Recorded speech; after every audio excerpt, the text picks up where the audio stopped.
വിശുദ്ധ മത്തായിയുടെ സുവിശേഷം 18-ാം അധ്യായത്തിൽ 100 ആടുകളുടെ കഥ ഈശോദമ്പരം പറയുന്നുണ്ട്. ആ ഉപമയുടെ തലക്കെട്ട് കഴിഞ്ഞ് ഇങ്ങനെയാണ് ഉപമ ആരംഭിക്കുന്നത്: ഈ ചെറിയവരിൽ ആരെയും നിന്ദിക്കാതിരിക്കാൻ സൂക്ഷിച്ചുകൊള്ളുക. ഈ ചെറിയവരിൽ ആരെയും നിന്ദിക്കാതിരിക്കാൻ സൂക്ഷിച്ചുകൊള്ളുക എന്ന് പറഞ്ഞ് 100 ആടുകളുടെ കഥ പറയുകയാണ്. അതിൽ ഒന്ന് നഷ്ടപ്പെട്ടു പോകുമ്പോൾ കർത്താവ് അവനെ തേടിപ്പോവുകയാണ്.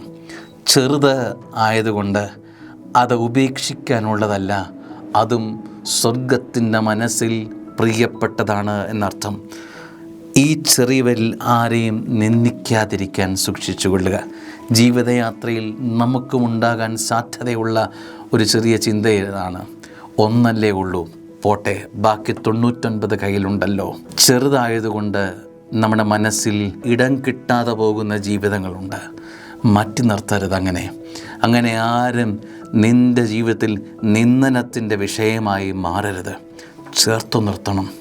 നിൻ്റെ മനസ്സിൻ്റെ കോണിൽ ഭ്രഷ്ട് കൽപ്പിച്ച് മാറ്റി നിർത്തിയിട്ടുള്ള ആരെങ്കിലും ഉണ്ടോ? നിൻ്റെ ജീവിതത്തിൽ നിന്നും കുടുംബത്തിൽ നിന്നും അകലം പാലിച്ച് നിർത്തിയിരിക്കുന്ന ആരെങ്കിലും ഉണ്ടോ? നിൻ്റെ സ്നേഹത്തിൻ്റെ മതിൽ ഭേദിച്ച് മാറ്റി നിർത്തിയിരിക്കുന്ന ആരെങ്കിലും ഉണ്ടോ? ആ വ്യക്തികളിലേക്ക് സ്നേഹം പെയ്തിറക്കാൻ ഈ 99 ആട് വല്ലാതെ നിന്നെ ഓർമ്മിപ്പിക്കുന്നുണ്ട്. ആ ഒരാടിനു വേണ്ടി ആ ഇടയൻ പോയതുപോലെ മാറ്റി നിർത്തിയിരിക്കുന്ന ആ വ്യക്തിക്ക് വേണ്ടി പ്രത്യേകം പ്രാർത്ഥിക്കാനും സ്നേഹത്തിൻ്റെ മതിൽ വിശാലമാക്കാനും ഈ ചെറിയവരിൽ ആരെയും നിന്ദിക്കാതിരിക്കാൻ സൂക്ഷിച്ചുകൊള്ളുക എന്ന വചനം എൻ്റെ ജീവിതത്തിൽ മാംസം ധരിക്കാനും ഇടയാകട്ടെ. ആമേൻ.